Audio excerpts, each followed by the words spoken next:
here's my updated take on the Tai Lopez here in my garage video.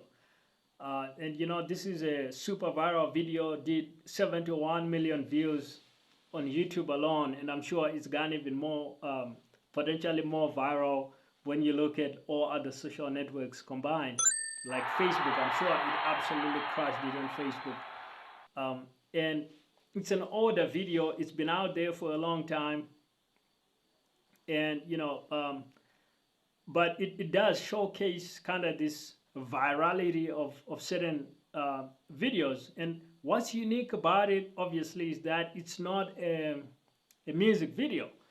Like if you look at some other videos that went super viral, like the Gangnam Style video by Psy, it was a music video. You look at a lot of the hip hop videos that have gone super viral, or pop music, they've all been kind of music videos. I think it's kind of a bit more rare for just a celebrity influencer type video to just really go nuts like that and not be linked to some kind of entertainment thing. And this is actually a video talking about books, of all things, and selling a product around books and knowledge and mentorships and things like that, which is kind of wild. So it's a video meriting a close look by marketers. That's gonna be like, my final word on this is, you want to look at that video as kind of like a model for how you can do lifestyle marketing in your own product category. Now, I don't know what product you're selling, but I think these principles will apply whether you're selling like an e-commerce offer, like you're selling shoes online. You could show some lifestyle type videos and talk about how shoes have played an important role in your own life. Whether you're selling info products, like Tai Lopez sells info products, so it's a proven case, right? Like if you use lifestyle type marketing and talking about your life and the kinds of things that have helped you get to where you are, those all can be effective forms of marketing. Now, this does apply as well to software as a service or to apps. If you're launching an app, like maybe you're trying to launch like a dieting app, right? Like you could then maybe showcase some of your favorite foods, and then you talk about how they've helped you build a much healthier lifestyle, get in better shape. And then what you can do is you can actually showcase those dietary items that you really like, and then you link them to your app and you say, guys, if you want these kinds of results, check out the app, right? Like I'm launching an app, and this app is all built around my favorite dietary plans and things like that. If you're launching like a productivity type app, you can do pretty much the same thing, right? Like you can showcase some of your productivity aids. Like if you got like a productivity planner, some kind of diary or something that you do that enhances that, you can showcase that. And then you say, hey, these are the things that have helped me, and I've put these same principles inside my product, inside the new software that we are launching, and this is where you go to subscribe for it. But you do want to tie lifestyle into your product. Like if you look at the Tai Lopez video, one thing that he did really well was he tapped into desire. Like a lot of young dudes, especially, because that's kind of, if you look at the demographic that video is targeting, it's young guys that aspire to the kind of lifestyle that Tai Lopez portrays in his videos and with his brand. It's kind of like this young dude, self-made, make a lot of money driving around in Lamborghinis, and kind of living the good life. What he calls the good life, right? Like it's so that demographic of people, they definitely will be attracted to something like a brand new Lamborghini, because that's kind of like a status symbol for one, and two, it's it's a well-designed car. It appeals to them.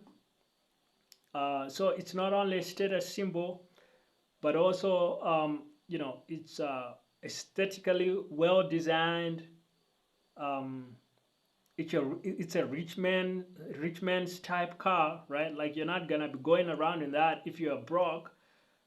So just being able to afford it means that you've built a certain kind of hopefully value in your in your life. And so it's got a lot of subtle messaging behind the scenes.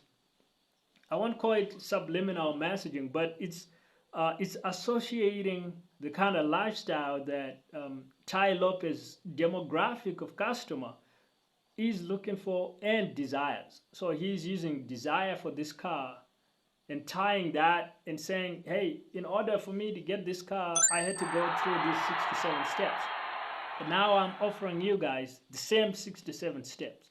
So if you desire the car, this is the shortcut to get it. You gotta go through the 67 steps or whatever other info products he's selling and saying, I'm gonna give you the knowledge that I got from my mentors in my books that helped me build all this.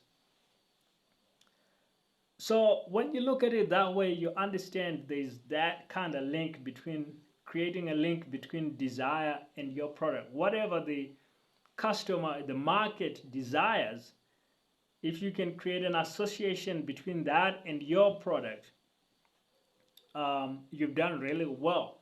And in a sense, you can kind of see this if you look at like the Jordan brand with Nike. Like a lot of people really admire Michael Jordan, right? Like because he plays basketball so well.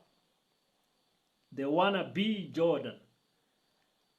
But what Nike did is because people desire the Jordan mystique and the Jordan, talent and all of this.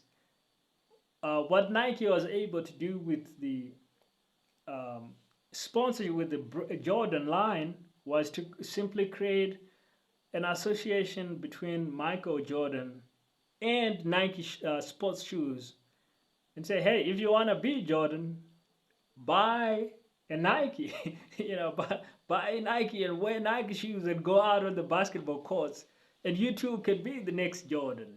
Like it's this kind of association marketing, and for one, it's really effective marketing. Like you would think, right? You would think like it shouldn't work because logically people know like me just wearing some Jordans doesn't make me a Michael Jordan that can shoot the ball well and dribble and and do all this stuff and dunk and and defend and all this stuff. But marketing by association absolutely works. And if you want a good case study, just look. I mean, at the video we're looking at, which is the Tai Lopez here in my garage, which has been a fantastically successful, fantastically viral marketing video. So those are my thoughts on closing thoughts on Tai Lopez here in my garage. There's a lot to learn there, and you can look at other brands that have done lifestyle marketing well. Look at Kylie Jenner and Kylie Cosmetics.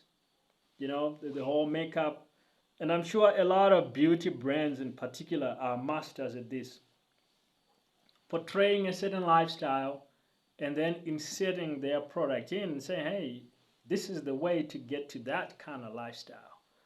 If you want to be on TV, if you want to be a star, famous, and you want people to look up to you and to treat you well, to be glamorous on magazine covers and things,